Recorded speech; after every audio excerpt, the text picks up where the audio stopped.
시청자 여러분 안녕하십니까? BTV 대구 뉴스입니다. 첫 소식입니다. 학교 급식조리원과 사서 등 학교 비정규직 노동자들이 임금 체계를 바꿔달라고 요구하고 있습니다. 정규직과의 임금 격차가 해마다 크게 벌어지고 있고 각종 수당도 받지 못한다는 겁니다. 현재 전국 교육청과 노조가 교섭을 진행하고 있는데 가장 큰 쟁점은 방학 중 임금 지급입니다. 김민재 기자가 보도합니다. 대구 학교 비정규직 연대회의 노동자들이 대구시 교육청 앞에 모였습니다. 이들이 요구하는 건 기본급마저 최저임금에 미치지 못하는 가운데 각종 수당까지 차이가 나면서 정규직 공무원과의 임금 격차가 날이 갈수록 심화되고 있어 해결책이 필요하다는 겁니다. 노조가 밝힌 정규직과 비정규직 사이 임금 수준을 보면 근속수당과 각종 상여금에서 큰 차이를 보이고 있습니다. 정규직에게 주는 각종 수당의 경우 비정규직은 전혀 받지 못하는 것이 더 많은 실정입니다. 정규직 대비 임금 격차도 해마다 심화되고 있습니다.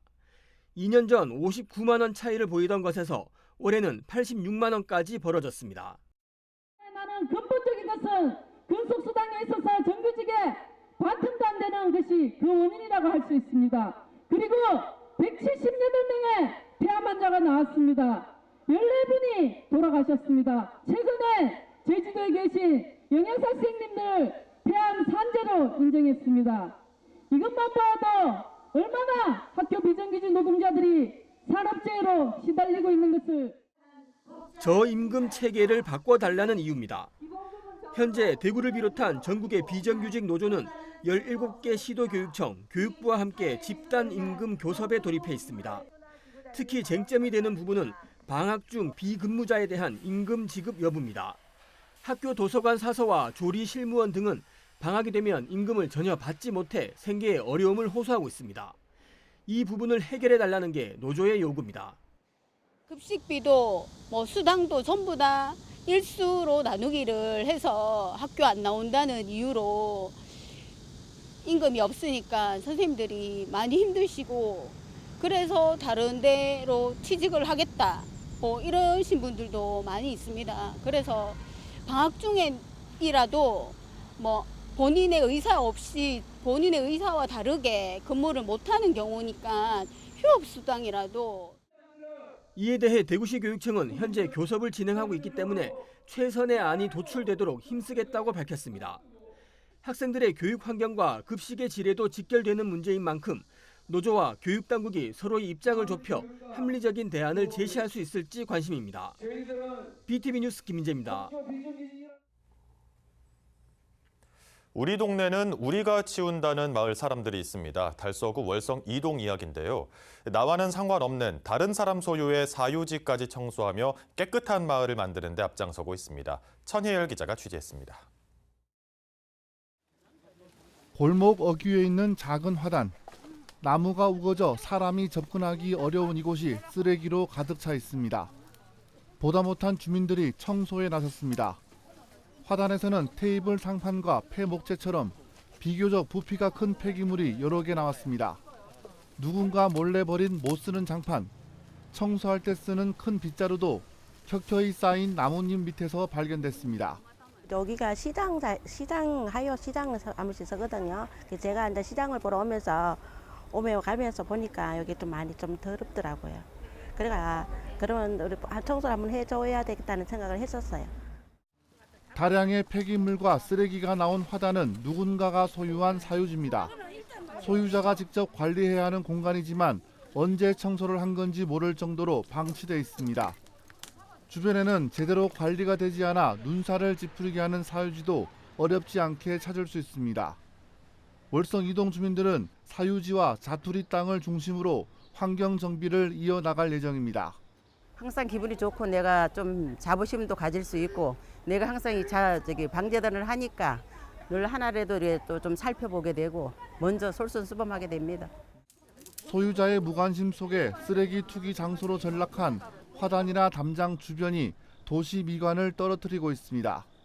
월성 이동 주민들은 건물주나 상가 상인들에게 책임 구역을 알리는 안내문을 발송하고 환경 정비 활동에 자발적으로 참여해 줄 것을 당부했습니다. BTV 뉴스 천혜열입니다. 정신질환에 대한 편견을 줄이기 위한 특별한 전시가 중구 정신건강복지센터에서 열립니다. 회원들이 직접 그린 작품마다 고립을 넘어 가족, 이웃과 소통하고자 하는 마음이 담겨 있습니다. 우성문 기자가 현장을 다녀왔습니다. 2025년 전국 장애인 미술 공모전 수상작 엄마에게 드리는 선물입니다. 중구 정신건강복지센터에서 정신재활 프로그램에 참여하고 있는 하영강 회원이 산과 호수 그리고 세상을 어머니에게 드리고 싶다는 마음으로 그린 작품입니다. 이지연 회원의 회화 작품 아름다움은 서로 다르지만 틀리지 않고 서로 비슷하고 아름다운 모습을 형상화했습니다. 구기모 회원의 작품 숲속의 큰 나무는 자연의 공기를 느끼며 우거진 숲을 향해 자전거를 타고 달려가는 모습을 통해 마음의 쉼을 느끼게 해줍니다. 정성을 다해 나무를 열심히 그렸던 기억이 납니다. 제가 특별히 아끼는 작품입니다. 함께하는 회원들이 열심히 참여하고 노력하는 모습을 보면서 나도 할 수 있겠다 용기를 얻었습니다. 중구 정신건강복지센터가 정신질환으로 어려움을 겪고 있는 회원들이 한 해 동안 정신재활 프로그램을 통해 완성한 작품을 선보이는 2025년 특별전시 다음 달을 갤러리 코파에서 열고 있습니다. 전시 주제 다음 달은 마음을 담은 이야기라는 뜻으로 정신질환을 겪고 있는 회원들이 지역 공동체에 전하려는 메시지가 담겨 있습니다. 작품마다 나보다는 가족, 이웃, 우리를 생각하는 마음이 담겨 고립보다는 소통과 연결을 지향하는 이들의 의지를 나타내고 있습니다. 회원들은 매주 2회씩 꾸준히 재활 프로그램에 참여해 다양한 작품을 완성하며 회복과 재활을 위해 나아가고 있습니다. 이 전시는 특히 정신질환에 대한 잘못된 인식과 편견을 바로잡을 수 있는 기회가 될 것으로 기대됩니다. 이번 전시를 통해 지역 주민과 소통하고 정신건강에 관심을 가지는 계기가 되길 바라며 전시를 관람하는 사람들이 응원과 위로가 담긴 릴레이 메시지를 남기고 새로운 이야기를 담을 수 있는 시간이 되길 바랍니다.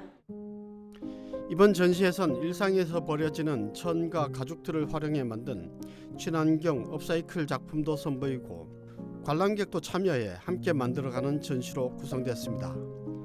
BTV 뉴스 우성문입니다.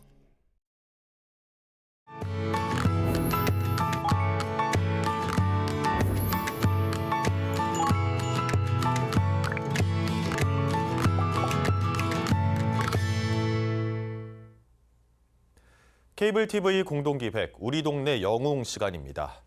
전국적으로 이주 배경 학생은 해마다 늘고 있지만 한국어가 서툴러 수업에 참여조차 어려운 경우가 적지 않습니다. 이런 학생들이 소외되지 않도록 청주의 한 초등학교 교사가 개인 시간을 쪼개 외국어를 배우고 직접 한국어 교육까지 이어가고 있습니다. 이완종 기자가 전합니다. 한국어가 서툰 아이들이 교실에서 또박또박 단어를 따라 읽습니다. 그 곁에서 발음을 하나하나 짚어주는 건 수년째 이주 배경 학생들에게 한국어를 가르쳐온 정유리 교사입니다. 첫 발령지에서 한국어를 전혀 모르는 학생들을 만난 정 교사. 수업에 참여하지 못하는 아이들을 보며 스스로 방법을 찾기로 했습니다. 얘네를 어떻게 수업에 참여시킬까 하다가 처음에는 이제 칭찬만 러시아어로 좀 외웠어요. 그래서 이제 칭찬을 애들한테 해주니까 애들이 깜짝 놀라면서 저한테 막 뭐라고 얘기를 하더라고요. 그는 수업이 끝난 뒤에도 개인 시간을 활용해 외국어를 배우며 아이들과 소통 거리를 좁혔습니다. 교과서를 아이들 수준에 맞게 재구성하고 어려운 단어는 그림이나 동작으로 풀어내는 등 새로운 수업 방식을 만들어 온 지도 6년째. 아이들이 제가 러시아어를 배운다고 하면 너무 좋아해요. 그래서 마음을 활짝 열고 학교에 이제 무슨 일이 있었는지 다른 제가 가르치지 않는 학생들도 와서 막 조잘조잘 얘기를 하거든요. 정 교사의 수업은 이제 교실을 넘어 해외로도 이어지고 있습니다. 자발적으로 시간을 내 재외동포 자녀들에게 화상으로 한국어를 가르치고 있는 겁니다. 브라질에서 태어난 애들은 한국어를 전혀 못하더라고요. 그래서 조금의 도움만 있다면 이 아이들에게 왜 한국어를 배워야 되는지 알려준다면 이 아이들이 너무 열심히 하더라고요. 한국어가 익숙해지면서 수업에도 자신감을 얻는 아이들. 정 교사는 앞으로도 더 많은 학생들에게 도움을 주고 싶다고 말합니다. 여기 한국에 이제 정착하고 싶은 우리 이제 이주 배경 학생들 아니면 해외에서 한국어를 계속 공부하고 싶어하는 학생들에게 제가 조금이라도 도움이 된다면 이 한국어에 대한 뭔가 이런 동기부여를 끊이지 않도록 제가 좀 열심히 돕고 싶고 한 교사의 노력이 아이들에게는 새로운 세상을 여는 열쇠가 되고 있습니다. HCN 뉴스 이완종입니다.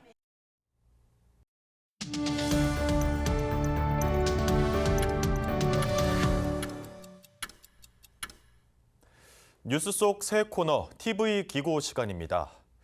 기후 위기 속에서 탄소 중립 실천의 중요성이 늘고 있습니다. 달서구는 일명 기후 위기 식단을 만들어 실천하면서 지속 가능한 외식 문화를 구현해내고 있는데요. 기후 위기 식단 실천이 지구를 살린다를 주제로 한 이태훈 달서구청장의 TV 기고를 함께 보시겠습니다.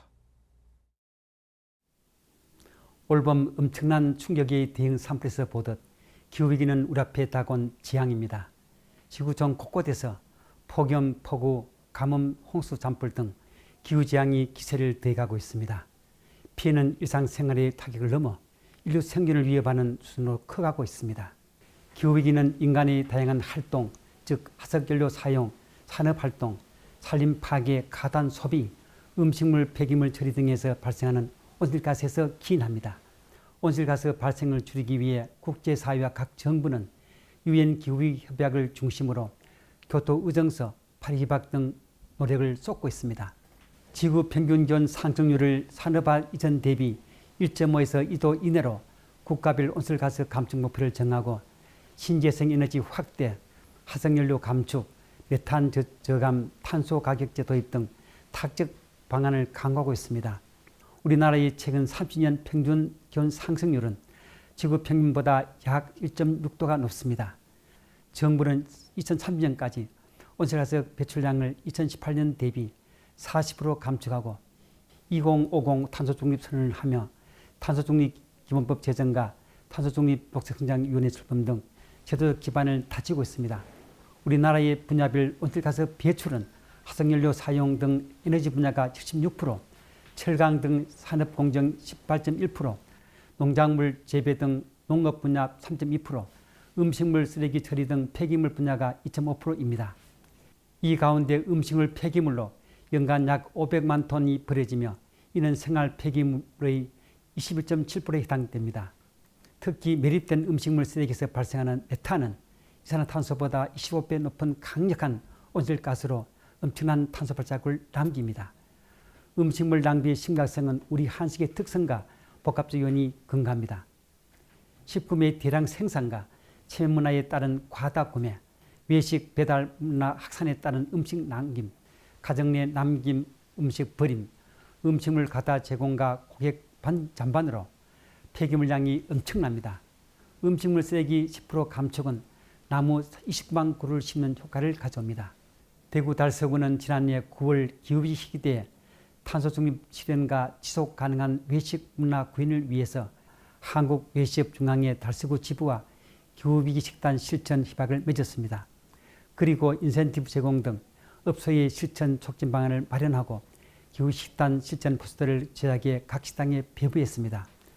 업소들은 이를 실천하는 캠페인과 반찬 적정량 제공, 가짓수 줄이기, 종이컵 등 일회용품 사용 안 하기 등으로 잔판 제로, 베스트 제로를 추구하고 있습니다. 음식물 쓰레기 한 조각 줄임은 곧 탄소 중립을 향한 첫걸음입니다. 외식업소의 자발적인 실천과 지방자치단체의 체계적인 지원, 소비자의 인식 전환이 어우러질 때 음식물 쓰레기 감축은 처리 비용 전략을 넘어 온실가스 감축으로 이어집니다. 이는 지구를 살리며 미래 세대에게 건강한 지구를 물려주는 행동의 시작입니다. 절박한 기후위기 인식과 작은 실천들이 모여질 때 지속 가능성이 다가옵니다. 후손들에게 선물이 되어야 할 하나뿐인 지구별은 우리를 지켜보고 있습니다.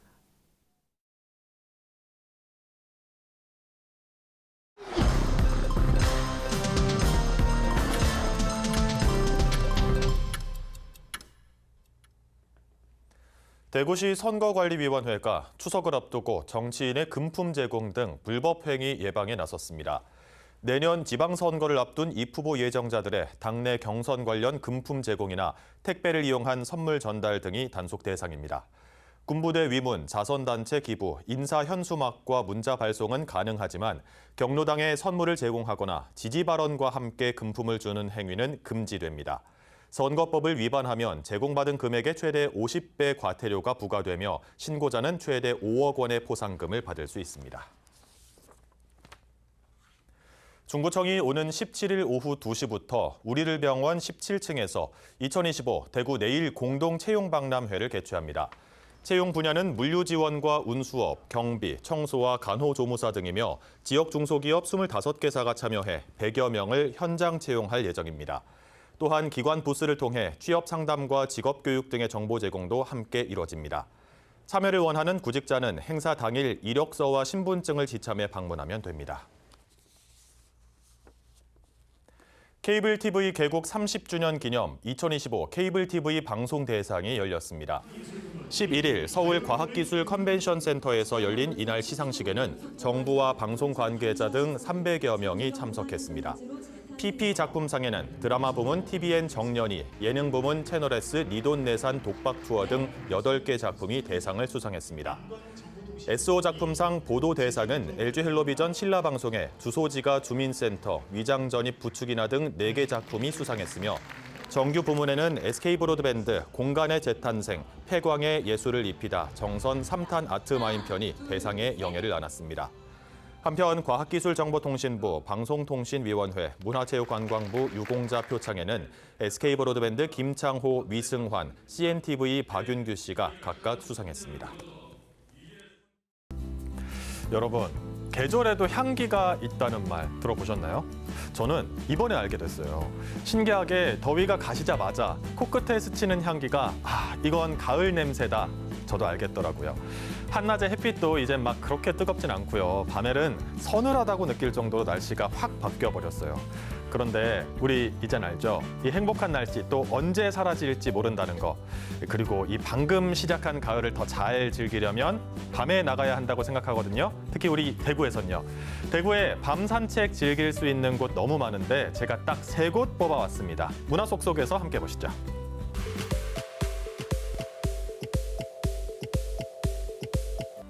대구를 너무 잘 아는 분들은 또 잘 모르는 게 있거든요. 우리나라의 근대 유산들이 가장 잘 남아있는 곳이 바로 대구입니다. 정말 가치 있는 건축물들, 숭고한 역사가 깃든 장소가 대구 시내에 정말 가득한데요. 이렇게 익숙한 것들을 다시 새롭게 느끼기엔 밤에 찾아가는 것만한 게 없는 것 같아요. 왠지 처음 보는 공간처럼 느껴지잖아요. 거기다 대구의 근대 유산들은 밤에 더 아름답습니다. 그래서 매주 금, 토, 일 해가 지면 중국 근대 골목 밤마실 투어가 시작됩니다. 매주 밤마다 정말 많은 분들이 근대 골목의 밤을 함께 걷는데요. 이제 날씨가 시원해져서 더 좋을 것 같아요. 특히 이 투어를 통해서만 경험할 수 있는 근대유산 야간 개방 정말 새로울 것 같은데요. 중구청 홈페이지나 전화로 신청을 받습니다. 그리고 올해 하반기부터는 코스가 하나 더 생겼습니다. 2코스 모두 근대골목과 중구에 있는 소중한 유산들을 해설사의 설명과 함께 돌아볼 수 있는데요. 도착지가 다릅니다. A코스는 서문야시장에 도착해서 밤마실로 출출해진 뱃속을 든든하게 채울 수 있고요. B코스는 매주 토, 일요일 동성로에서 펼쳐지는 노일장, 축제장이 도착지입니다. 가보신 분들은 아시겠지만 플리마켓부터 푸드트럭, 게임, 체험까지 매주 동성로에서 그야말로 축제가 열리고 있는 거예요. 또 투어와 함께 근대골목 관광 안내소 일원에선 다양한 체험 프로그램도 진행됩니다. 대구 안에서 대구 여행하기, 대구 시민이라면 대구의 몰랐던 모습을, 대구 시민이 아니라면 대구의 과거와 현재를 한 번에 볼 수 있는 누구나 가볼 만한 프로그램입니다. 대구의 밤 산책하면 이젠 다들 많이 아시더라고요. 성당못 바로 옆 대구 대표 도시숲. 여긴 좀 더 신기한 게요. 해가 질 때쯤 되면 사람들이 하나둘씩 더 모여요. 유난히 야경이 아름다운 공원으로 소문이 났습니다. 나무 아래서 선선한 가을바람 맞는 것보다 더 좋은 게 또 어디 있을까요? 여긴 또 비가 와도 참 좋아요. 비와 함께 조명이 쫙 퍼지면 왠지 무릉덩이도 찰박거리고 싶어지고 더 천천히 걷고 싶어지고 우산 쓰고 걷는 맛이 있잖아요.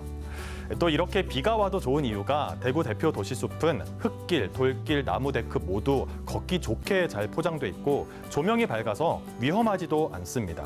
그래서 그런지 혼자 와서 산책을 즐기는 사람들도 참 많고요. 편하게 우리 반려동물과 함께 산책할 수 있으니까 댕댕이들도 정말 많고요. 낮보다 밤이 더 아름다운 대구 대표 도시숲. 밤에 가면 사진도 유난히 잘 나오더라고요.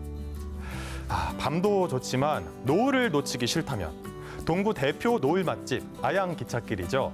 폐선된 옛 선로가 시민의 산책길로 다시 태어난 건데요. 대구에 손님이 오면 데려간다고 할 정도로 대구 시민들에게 참 사랑받는 곳입니다. 다리 위에서 해가 넘어가는 풍경을 눈에 담고 어두워지면 다리 전체가 아름답게 빛나니까 다리 위에서 대구의 야경을 구경하는 것도 좋고 다리 밑으로 내려와서 아양 기찻길을 감상하는 것도 좋겠죠. 다리 끝에는 달을 형상화한 아양 달빛이 밝게 빛나고 있습니다. 유난히 바람이 많이 불고 금호강에 갈대 같은 조형물이 함께 있어서 이 금호강을 가라지르는 아양 기찻길을 다시 한번 돌아보게 만드는데요. 여기 달 조형물도 바람에 맞춰서 자연스럽게 움직인다고 해요. 왠지 우리도 자연스럽게 걸음을 멈추게 되겠죠. 밤 산책은 열심히 걷기보단 오히려 조용히 멈추기 위해서 걷는 것 같아요. 낮에는 목적지를 향해서 걸음을 재촉했다면 밤 산책에선 좀 더 자주 멈추고 자주 돌아볼 수 있는 시간이 됐으면 좋겠습니다. 선선한 가을밤이 주는 선물, 정말 언제 추워질지 모르니까요. 최대한 많이 즐깁시다. 문화 속속은 다음 주에도 마음에 쏙 드는 소식으로 찾아오겠습니다. BTV 뉴스는 뉴스 홈페이지에서도 바로 시청하실 수 있습니다. 시청자 여러분의 많은 관심 바랍니다. 이상으로 뉴스를 마칩니다. 함께해 주신 여러분 감사합니다.